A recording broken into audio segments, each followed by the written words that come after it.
Okay, this is a video for 4E, area of a circle. So the formula for area of a circle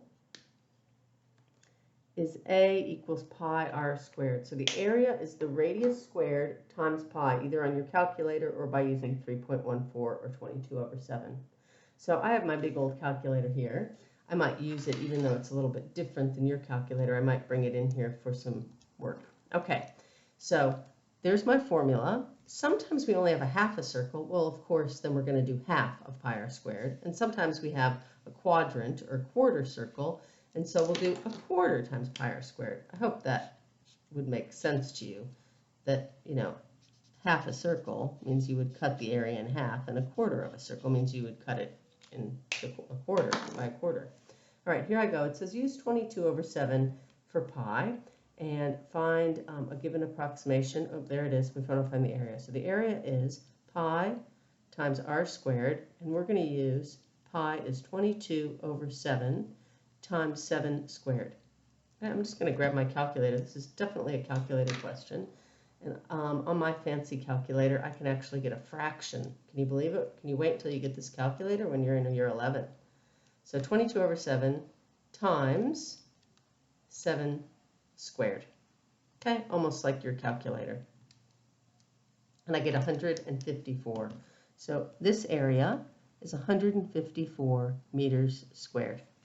Let's look at this one. This time it says use 3.14. So I'm going to do area equals pi r squared. I always write the formula first.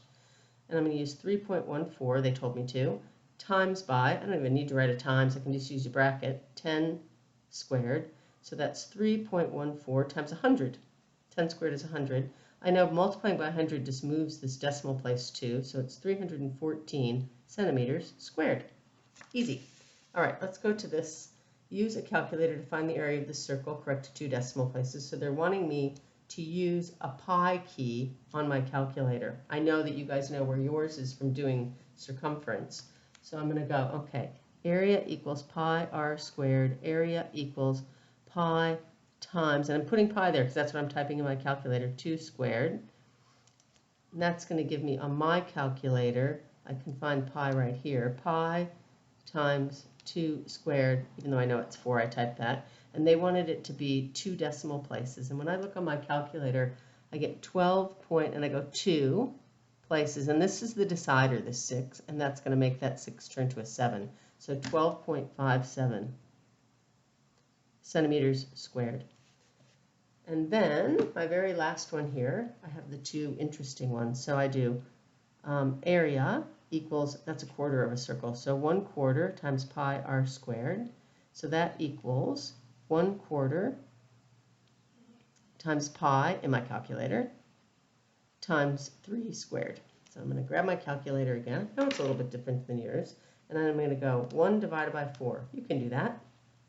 Times by pi, you have a pi key, times by 3 squared. I'm going to write 9 because I know it's 9. And I get 7.068, so I'm going to put 7.07 because that 8 makes the 6 go up, so 7.07 meters squared. And lastly, this is a semicircle, or half a circle, so the area is 1/2 pi r squared, so it's equal to 1/2 times pi in my calculator, times, I'm going to use brackets again, 5 squared. Here I am, I'm going to go 1/2, and I'm using half, remember. I'll even use 0.5 because I know 0.5 is a half. 0.5 times by pi times by 5 squared. And this one gives me 39.2627. We had to round up every one of those. Kind of weird. Kilometers squared. And there's your work.